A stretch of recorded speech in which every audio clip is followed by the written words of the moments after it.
বিপ্লব মানে আমূল পরিবর্তন।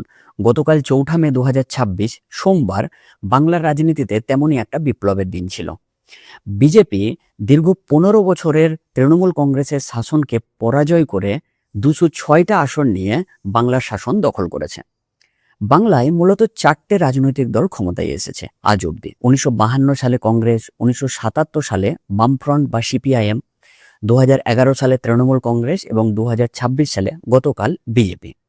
প্রত্যেকটি দলই ক্ষমতায় এসেছে পরিবর্তনের হাত ধরে। এটা কাকতালীয় নয়, এটা বাংলার রাজনীতির ব্যাকরণ। গবেষকরা বলেন যে পশ্চিমবঙ্গে পলিটিক্যাল স্টেবিলিটি অনেক বেশি, কারণ দীর্ঘ সময় ধরে একই দল ক্ষমতায় থেকেছে এবং সরকার খুব কম বদলেছে। এই ধারণা থেকেই প্রায় ৩০ বছর কংগ্রেস ভেবেছিল বাংলা তাদের, ৩৪ বছর বামেরা ভেবেছিল বাংলা তাদের, ১৫ বছর তৃণমূল কংগ্রেস ভেবেছিল বাংলা তাদের। এটা ঠিক যে বাংলার মানুষ সহজে কাউকে ক্ষমতা থেকে সরায়নি, আবার এটাও ঠিক যে সহজে কাউকে ধরেও রাখেনি। পরিবর্তনের নাম করে ক্ষমতায় এসে যখনই কোনো রাজনৈতিক দল সেই পরিবর্তনেরই বাধা হয়েছে, বাংলার মানুষ তার জবাব দিয়েছে। ২০২৬ সালের ৪ঠা মে গতকাল তেমনই একটা দিন ছিল। ক্ষমতা পরিবর্তনের জন্য একটা ট্রিগার লাগে। ইতিহাসের ভাষায় বলা হয় তাৎক্ষণিক কারণ। বামফ্রন্টের সময়ে ২০০৬ সালে সিঙ্গুরে জোর করে জমি অধিগ্রহণ, ২০০৭ সালের নন্দীগ্রামে প্রতিবাদী সাধারণ মানুষের উপর পুলিশের গুলি এবং মৃত্যু। এই মুহূর্তেই উঠে আসেন মমতা বন্দ্যোপাধ্যায় পরিবর্তনের মুখ হয়ে। মা মাটি মানুষ এই স্লোগানেই ২০১১তে শেষ হয় ৩৪ বছরের বাম শাসন। তেমনি বিগত ১৫ বছরে তৃণমূল কংগ্রেসের সময়ে শিক্ষক নিয়োগ দুর্নীতি, রেশন কেলেঙ্কারি, কাটমানি, সিন্ডিকেট, কয়লা চুরি, গরু চুরি, মন্ত্রী পার্থ চট্টোপাধ্যায়ের বাড়ি থেকে উদ্ধার হওয়া কোটি কোটি টাকা।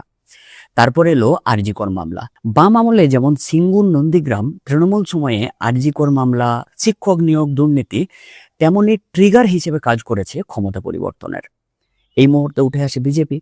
তারা পরিবর্তনের কথা বলে, পাল্টানো দরকার, চাই বিজেপি সরকার। এই স্লোগানেই ২০২৬-এ শেষ হয় ১৫ বছরের তৃণমূল কংগ্রেসের শাসন। বাংলায় কংগ্রেস প্রায় ৩০ বছর ছিল, বামেরা ছিল ৩৪ বছর। আজ তাদের অস্তিত্ব নেই বললেই চলে। বাংলায় পরাজিত দল সাধারণত আর ঘুরে দাঁড়াতে পারেনি, ইতিহাস তো তাই বলছে। ইতিহাস একটা চক্র। বিজেপি আজ ক্ষমতায় এসেছে পরিবর্তন নিয়ে, ২০৬টা আসন নিয়ে।